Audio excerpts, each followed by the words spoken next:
It's still Plus Politics, and today we are talking about the very most important breaking story for the day. Of course, the president did meet with SARS, yes, of course, FSARS, and we have been given something that we've all been advocating for over the years, state police. But then everybody's asking, why now?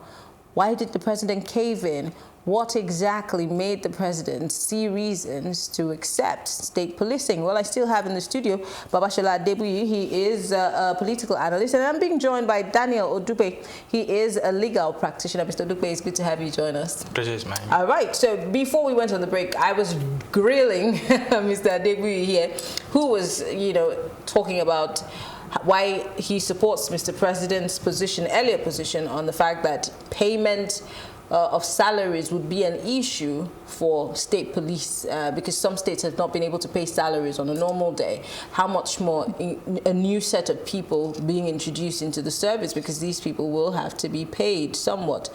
But I'm just wondering, what's your take on state police? Generally, I think issues like paying the salary of the police officers that will be, taken to that will be handed over to the state government now, are things that we can actually work out, if you ask me. There's no perfect system anywhere.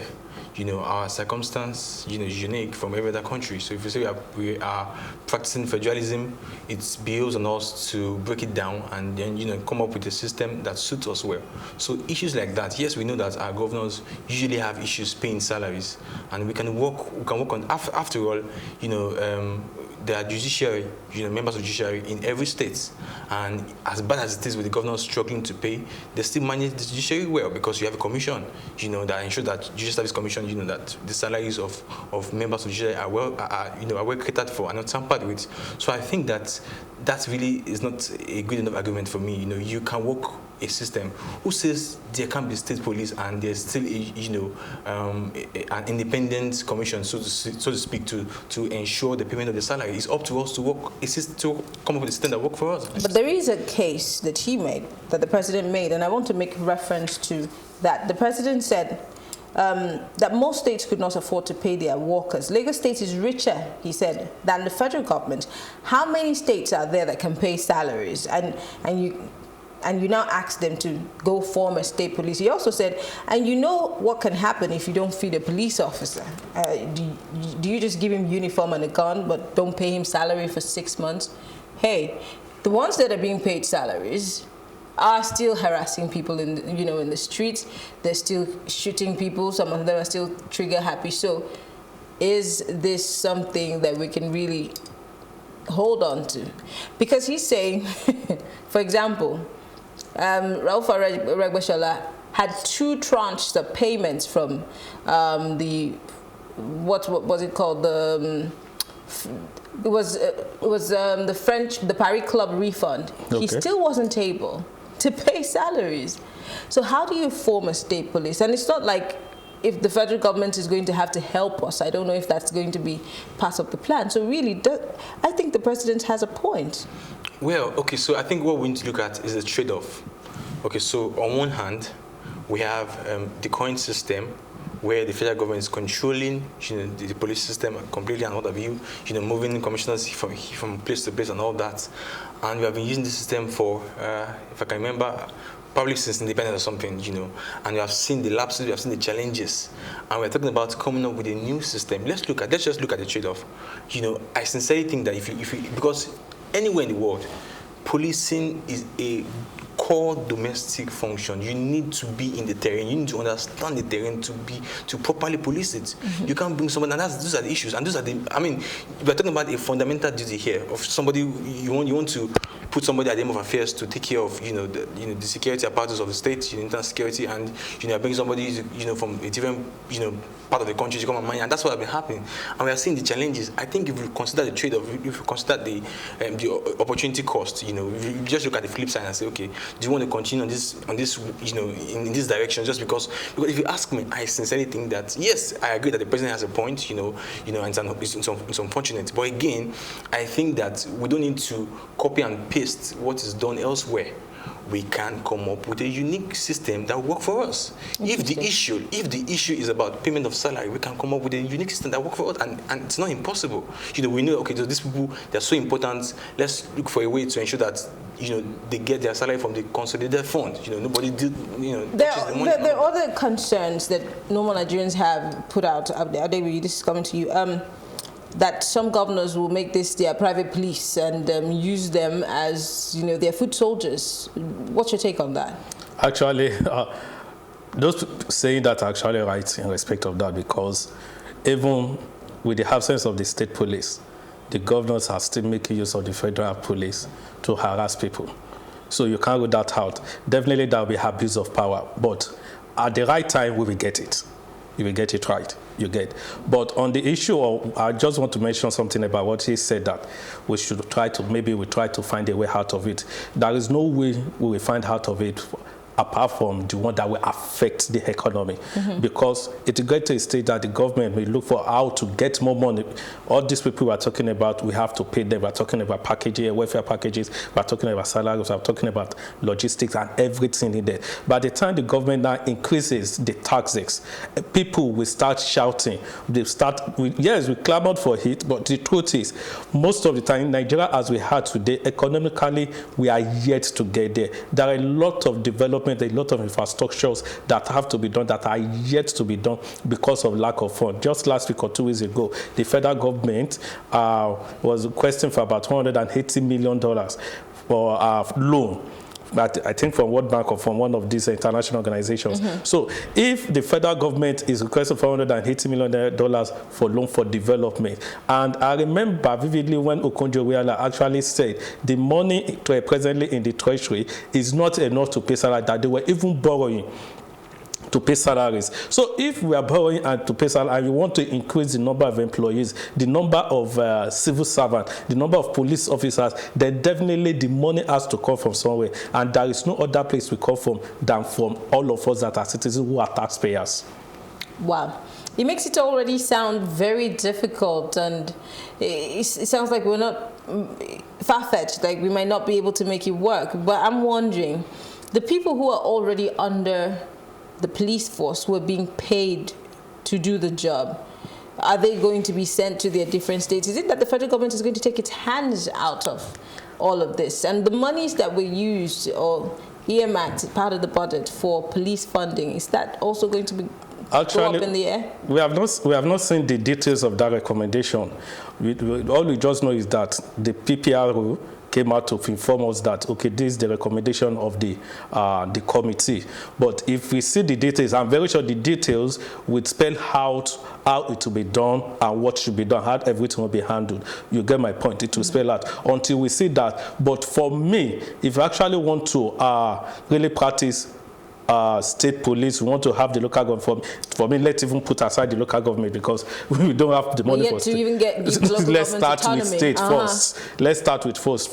So once we start with first and we are able to get, then we can go to local government. So for me, what I believe is, whosoever that be responsible to the state government must be financed or be funded by the state government. The state government must have its own rules, his own laws or whatever that be guiding that particular security agent in the state. Yes, in one way or the other, they'll be able to define the responsibility, or let me say jurisdiction, of the state police from that of the federal police, which is also necessary if you actually want to practice what you call state policing in Nigeria. Interesting. Let's talk about the laws, like he mentioned, governing state police, because the president also said that he has a problem with the police force, that they had not met expectations, and that's one of the reasons why he had police soldiers flooding the streets of Nigeria, because the police has not been able to live up to expectation. Now, bringing it down to state levels and subsequently local government, how do we ensure that there is independence? We know that you can't really say all the independence agencies we have in Nigeria are truly independent. But how, because the police is supposed to be protecting lives and property, how do we ensure that it is very, very independent and it's not being used, in the hands of politicians? whichever way you look at it, the challenges that we face as a nation, they are essentially the same, building institutions, and that's why we're having this conversation, because if you can, ensure that an institution is independent, that they will act in accordance with enabling laws, that they will not abuse their powers, that they will not be, used by politicians to meet, personal gains and, personal agenda and what have you, then, you're good to go. Let's look at this way. What is the most important responsibility of government? Security. Before anything else, you cannot even talk about economic development if you do not have security. And when we say security, first and foremost, internal security. It's so fundamental. If you look at a nation like US, both internal and external, they spend so much more than our entire budget on security. I think that there's no amount of money that we will say we want to spend on it that because if you look at it, there's so much loophole in the system. That's the real issue. Those are the issues. So I think yes, we can achieve independence if everybody can just commit to their responsibility. If we can just ensure that the enabling laws are there. It's this thing that we are talking about. Has been replicated in other parts of the world for decades, and it's working fine. Jurisdiction, that's not hard. Just the way you have our court system, where you know that okay, this is the jurisdiction of the State High Court, this is the jurisdiction of the Federal High Court, this is the jurisdiction of the Court of Appeal, and these things are matters of law. You just, I don't think that we have the, the intelligence and what have you. With all the laws that we have in Nigeria, there's so many of them that are being disobeyed and broken. That's why I'm talking about institution that we need. It's just so the issues are the same, really. How can we ensure that we do? Because whether you like it or not, like he rightly mentioned, anyway, that's even as the situation as it is today, it's still being cornered. You send somebody, the state government will welcome you. They will still make that person, their private army. They will still use them for personal gains anyway. So why don't we now come up with a better system that we know that okay, to make it more difficult for to make it easier rather for proper policing in every nook and cranny of the country. Just look at the level of insecurity we have in Nigeria today. There's definitely a need for us to try something new. It's quite alarming. Finally, gentlemen, before we wrap the segment up, reforms for the police. We've had all kinds of police reforms. We have had the ones that we paid lip service to. We have had the ones that worked for quite a little while. I remember when Mohammed Abubakar was the Inspector General of Police. We saw the roadblocks disappear. Lots of things were working. And right after he left, everything went back to status quo. So we're decentralizing the police force, or we're about to do so. How do we reform them, reform their mindset? That is not business as usual. And so we avoid having what we have right now in that same police force that we're advocating for at the state level. I think we... Well, just like you rightly mentioned, we've had a lot of reforms. I remember in the past when they said to have for us to reform the Nigeria police, let's change the name, let's change the uniform. Yeah, they took out the force. They took out the force. So let's change the uniform. Maybe by the time the uniform is changed to blue. I remember it used to be gray. From gray, it turned to black. From black, it's now blue. That things will be better. That is not the reformation we're talking about. The reformation we're talking about is number one, is the mentality or psychological reformation of the police officers. Yeah, individually, we need to do something about it. Nigeria as a country, or Nigerians as people, who have this problem with our mind. We need to renew our mind for better. There are people who have recommended psychoanalysis for every police officer. Do you think that should also be on the table? Well, it's possible for them to be normal before they are being employed. So maybe after being recruited and something happened, anything can trigger anything. Everybody works everywhere, and the psychological effect is something that actually prompts psychological effect of individual you get. So for me, we need to individually reform the mind, or let me say renew the mind of the police officers, or their focus, and help them maybe individually by maybe welfare package. I know that no matter the amount you pay them, let me tell you, the Nigerian, because I'm close to the Nigerian police in one way, the Nigerian police, as they are, officers pay for their uniform, they buy their shoe, they buy the badges they put on, the rank, they buy everything, they pay for everything. And how much are they being paid? You get my point. So if the federal government is ready they should first of all ensure that it is the responsibility of the federal government to provide all these things for them. Then number two, make their life better. Okay. Number three, the Nigeria police institution itself, the federal government needs to do something about the Nigerian police institution, so that it will be respected by Nigerian police officers, by the Nigerians, and by international organizations. All right, quickly, we need to go. I want you to just, say something. Yeah, how do we basically, reform the police? I think it's just the political will that's missing. The political will. I mean, it looks like the police are deliberately underfunded. It looks like they're made to feed on crumbs. So put more money into the police, will it change everything? Not necessarily, but the political will to ensure that you look, look at the training system. There was a time that a documentary was going around about we remember about the police college. Just look at what they go through. Really, I think the political will is not there. I think we need to be honest with ourselves. The government knows what to do. let's not overbeat the old man. Okay, political will. Well, we'll take a break. When we come back, we'll be talking about the senator who wants to run for governor come November this year. Stay with us. We still have in the studio Babashola Adegbuyi and, of course, Mr. Odupe in the studio. We'll be right back after the break.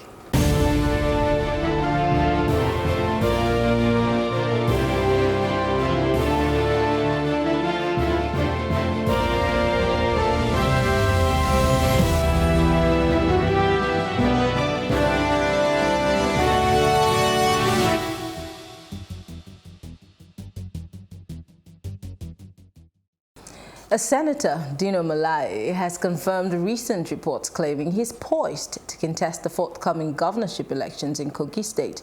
He's currently representing Kogi West Senatorial District.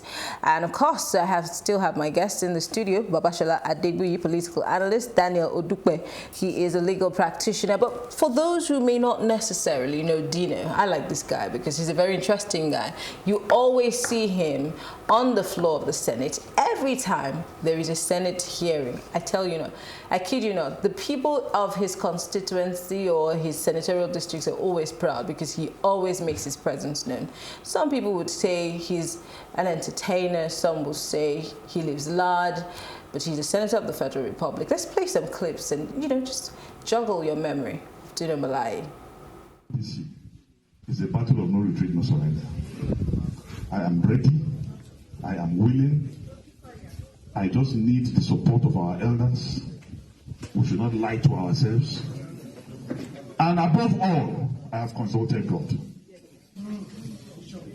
I have consulted God. And there's no network failure between me and God. Anytime I call upon you, he picks my calls. He doesn't give me missed calls. More importantly, my mother joined the angels. And together they are now backing me up. So I have celestial support. In view of all this, before my political elders and fathers and the entire Kogi West that are here and those that are not here, I formally announce my intention and decision to run for the... All right. Well, that's Senator Dino Melaye talking about his ambition, of course, wanting to be the governor of Kogi State. But we also know that there's no love lost between him and Governor Yahaya Bello. It's been an ongoing battle between these two. And all of a sudden, Dino, who just recently has been re-elected into the Senate, wants to run for office. I'll start with you, Mr. Dupe. Why do you think that all of a sudden Dino has his eyes set on being the governor of Kogi State? I don't know. Maybe I'll just speculate. Obviously, the guys who have been the governors for a while now, they've left a lot to be desired, really, in terms of the performance. And probably he feels maybe having something better to offer. Basically, if you look at what he's done, forget about the drama and the theatrics. To some extent, he's a decent man. And looking at Dino's pedigree, you think he would do better than the sitting governor and previous governors that Kogi State has had? Will he do better? I guess it's up to him to convince us, really, and it's up to the people of Kogi to, decide, basically, looking at his performance, as a senator of the Federal Republic, looking at the, some of his projects are hilarious. The bridge, I remember very fondly, but I also know that he did commission a number of schools, so I really do not know, really. I can't really speculate if you ask me, about what's his performance. I'll come back to you on his projects, but let me come to you, Adegui. Dino throwing his hat into the ring here and wanting to run for governor. Of course, the space is open for all, come one, come all. But again, going back to my previous question, the man Dino, yes, maybe for some people who follow him, a great senator, but can he make a good governor? And what makes a good administrator compared to a man who's sitting in a house and making laws or passing motions? Yeah, just like you rightly said, he has every right to contest for that position. But you cannot determine the performance of anybody until they get to that particular office. But there has to be an antecedent. There is an antecedent. He made mention of some of the things he did as senators. I can't remember what he did as a member of House of Representatives, but at least for that, the senator, is very recent. I can still make mention of a lot of them there. He has been able to do a lot of things. But the question I should ask now is, will he be able to perform the way he has performed as senator, as a governor? There are two different things entirely. Now, as a senator, you are only limited to your constituency. You have boys around you. You are grassrooted. But as a governor, will you be able to do the same thing? Because now it's no longer the constituency. You have the problems of Kogi people on your soldier that you need to resolve during that period. Because as a senator, it's not your responsibility to actually construct road. It's not your responsibility to build school. It's not your what you are elected to do is to make laws that will make life better. Nothing concerns you with revenue generation. But if it becomes a governor, the first thing is how to increase the revenue of the state. His problems will be multifaceted. Exactly. So you get the point. So because of that, we cannot for now say how he'll be able to perform when he eventually gets into the office. Now, politically, Dino has had quite a run between the APC and the PDP. He has said a lot of things and done a lot of things that cannot actually be taken back. Do we see the PDP in Kogi supporting a Dino Melaye to fight an APC which is in power in Kogi State? Do we see the PDP throwing its full weight behind him, being that he's had, a running battle with both the APC and the PDP in the past? Why not? If there's any lesson to be learned from Nigerian politics, it is that anything is possible. Absolutely anything is possible. In these parties, you have the guys, the real guys that behind the scene, who control things. Once you have them in your corner, anything is possible. Unfortunately, in this part of the world, our parties are not parties with strong ideologies. It's all about what you have to offer per time. Does your interests align with ours? So the only reason why in a more civilized climate why you can't do such things is because when everything you do or say matters. Everything it's being recorded for you. You can just go and job here and there. But if he can contest, while he was in the House, he was a member of the PDP. At some point in the Senate, he became a member of the APC. Now he's back in the PDP. Anything is possible in Nigeria. I don't think you have any problem with that. In all of this, we're talking about the kingmakers. We're talking about the political party. Where do the people come in? Because when we talk about democracy, I'm guessing that it starts with the people and ends with the people. Where do the people come in all of this?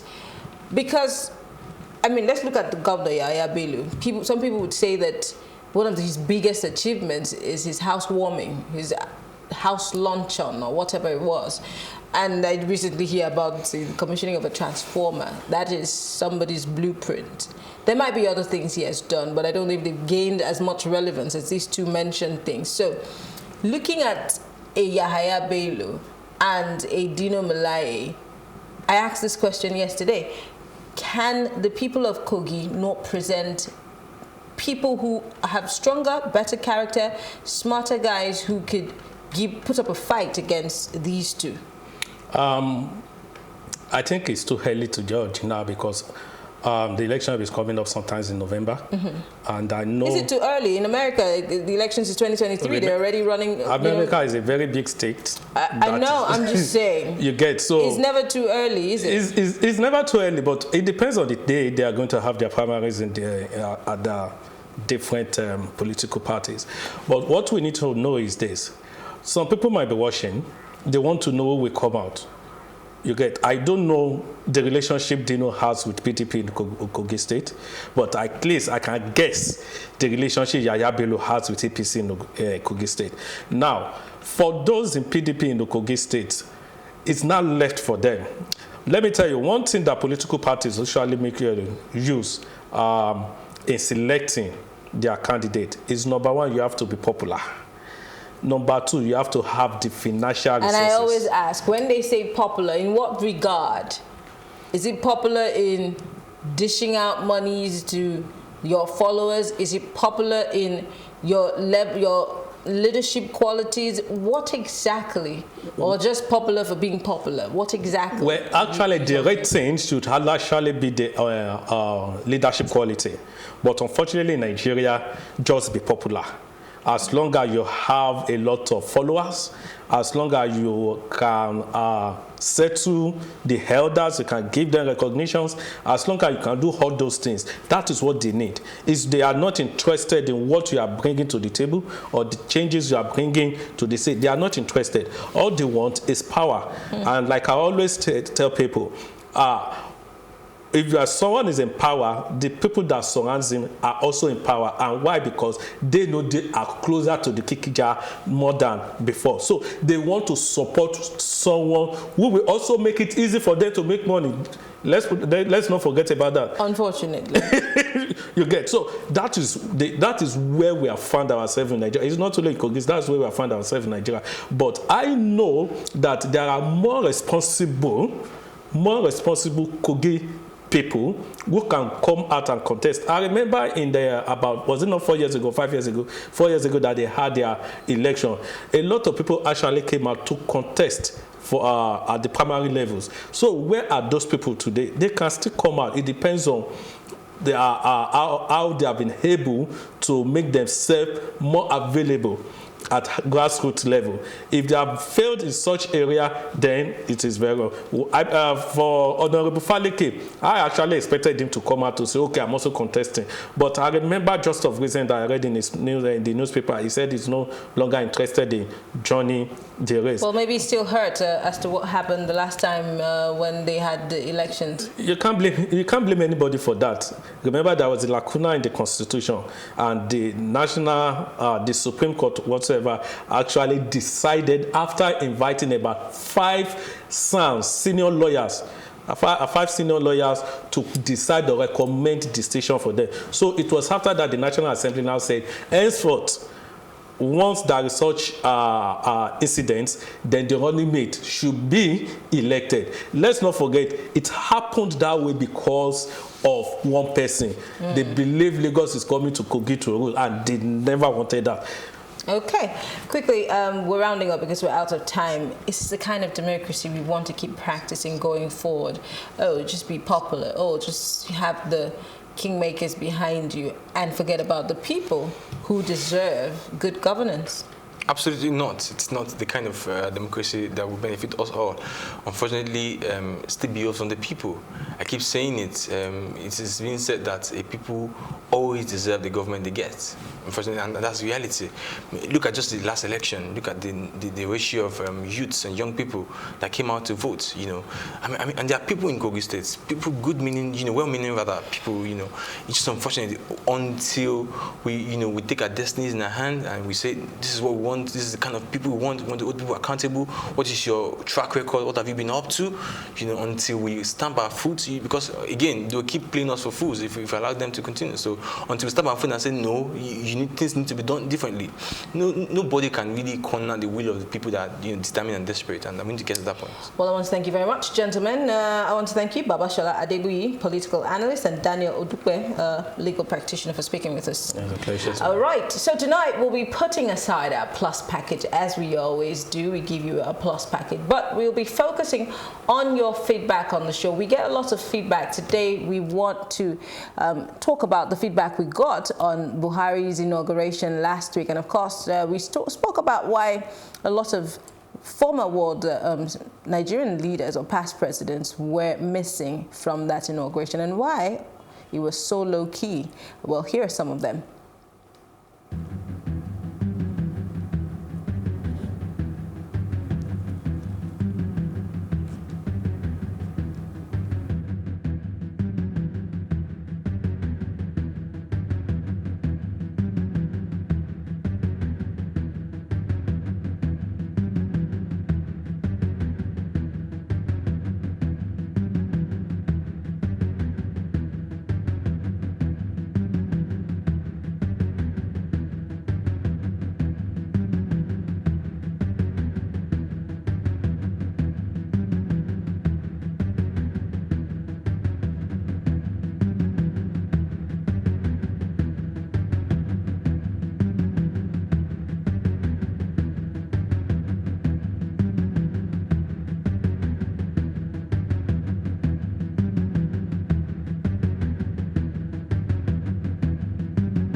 Thank you. Please keep those comments coming, but it's time for my take.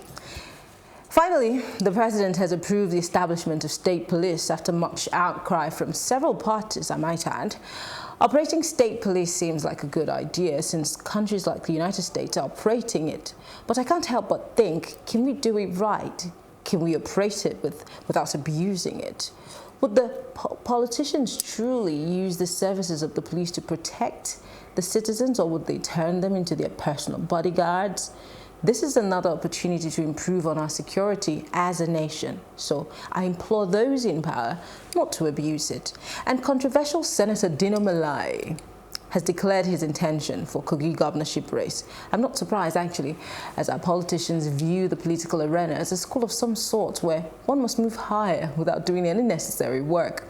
Well, I urge Kogi electorate to choose wisely in the next Kogi Governorship elections because your future is in your hands. And that's it on Plus Politics. I'm Mariana Cohn. See you tomorrow.